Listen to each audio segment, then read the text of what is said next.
Learning is most appropriate when we have a blend of learning spaces to enhance learning and teaching. Learning spaces include physical, virtual, formal, informal, mobile, personal, professional and outdoor spaces.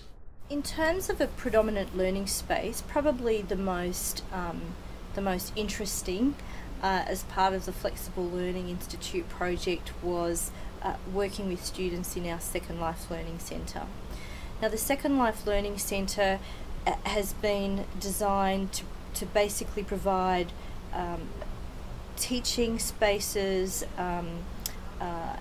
as well as social spaces.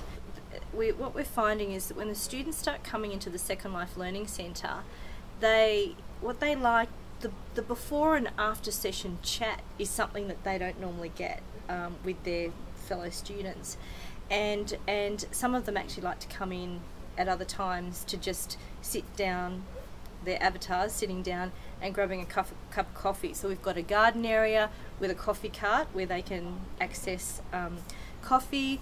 We have a barbecue area which actually has a virtual barbecue, sizzling hamburgers and chicken nuggets or something. So that's been really interesting to see how the students have responded, because it's very different to the kinds of interaction that the students have had access to in the past. In a visual space, using a platform like Wimbo, you've got the opportunity to have, people virtually attending in classrooms, but you've also got the opportunity to share with them information which is available on the net at the same time.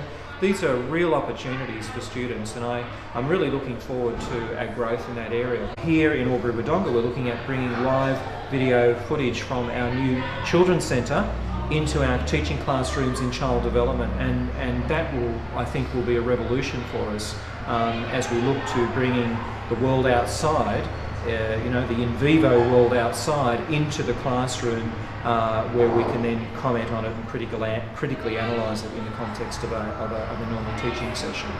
Particularly the comments or the feedback from the internal students was they actually almost preferred being slightly more anonymous in an online environment. So the perhaps classically shy student would have the guts to ask a question because, they don't have to put up their hand and actually speak out loud. They could actually just type a question in and ask it that way. So yeah, I think the spaces afforded lots of different things over just sitting in a laboratory. So I think it's just the dynamics of teaching and learning. It's not an easy process, and while we've had formal education for quite a few hundred years, we don't really know much about it. It is quite a dynamic process, and the feedback from students about when they are learning things. Had an interesting one from one of the students in a subject the other day as part of the project, who's keeping in some Facebook entries, abseiling in a beautiful position hanging off a cliff,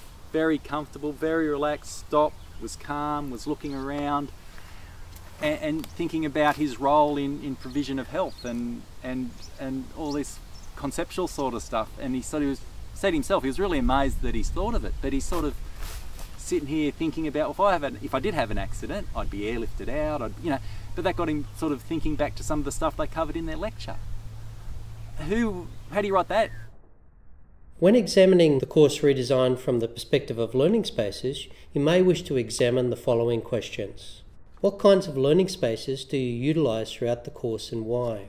Are different spaces used more extensively at different times during the course? What level of control do your students have over the learning spaces? Do you support private as well as public learning spaces? Do you allow students to use their own spaces, examples social media?